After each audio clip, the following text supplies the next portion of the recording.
going to go ahead and re-demonstrate. So you put your name here, and you can actually type on the document. And then you put your address, okay? Right here, you're going to put Lone Star College, College Sci-Fair. And then you want to add here Education Department, okay? So it distinguishes which campus and Education Department because we are the Sci-Fair campus. And then description of course activity. According to the directions from your from this form itself, because I am just following the directions that I have put underneath the actual documented form, and I'll show you it from D2L. So in D2L, when you click on this form, here it is, right, from your course. Let's go back to Important Documents module.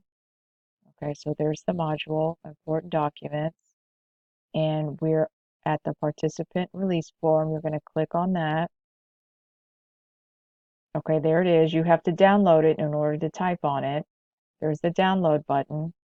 And then here are the specific directions. Please follow these directions. Cannot be clear enough. Okay, so I'm going to move it to a different screen so I can fill out the form as I speak. So under description of course activity, you want to put conducting field observations at various schools. Okay, we keep it broad because there might be a situation where you can't go to your school, but you need observation hours readily. So that means you can go to a permissible schools list, which I will show you from the handbook. Okay, so under location, you need to put various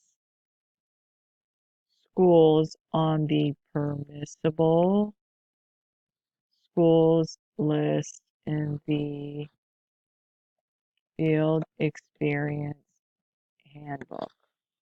Okay, and then you put the start date of our semester and end date of our semester. Okay, so you have all that time in between to complete this participant release form. And you can find those dates on your course schedule in My Lone Star. I'm not going to put the dates in there because every semester it's different. I'm going to reuse this form. And then you sign it. Okay, you can do an electronic signature if you have one, um, or you can print it out, sign and date it. Okay, now if you're under the age of 18, you have to have your parent or guardian sign and date. All right, so that's how that works. I'm going to go ahead and show you from the handbook what I mean by the permissible schools list. Okay, so I'm back in D2L. I'm going to go back to the week 1 module where the important documents are right there.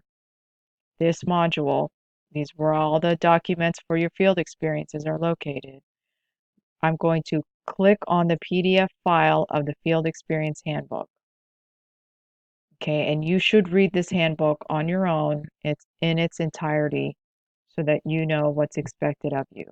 I'm going to download it so that I can go through the pages and then scroll down.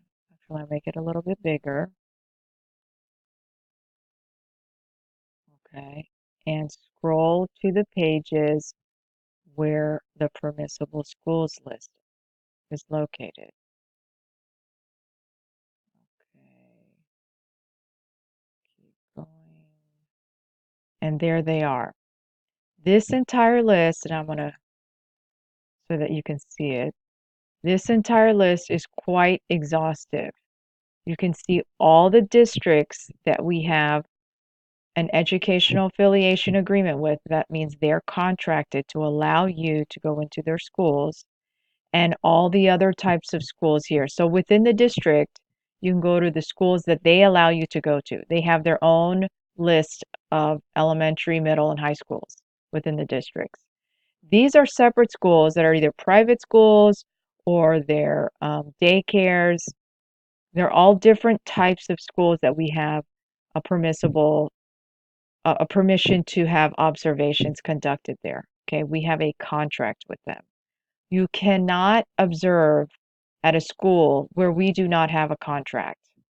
Okay, it is important because it is by our um, policies that we cannot allow you to observe at other schools.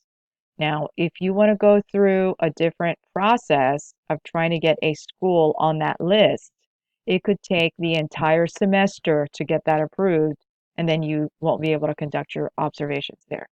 You can try to do that if you're going to, take 2301 anyway, and you'll have to conduct observations in that class and do it for next semester, but start the process now. You are permitted to do that. I would email me. Go ahead and email me if you're interested in going through that process. Um, but that is basically it on how to fill out that form. If you have any questions, let me know, but that form must be completed exactly how I have shared in this video, as well as the instructions for this document. If you have any questions, let me know.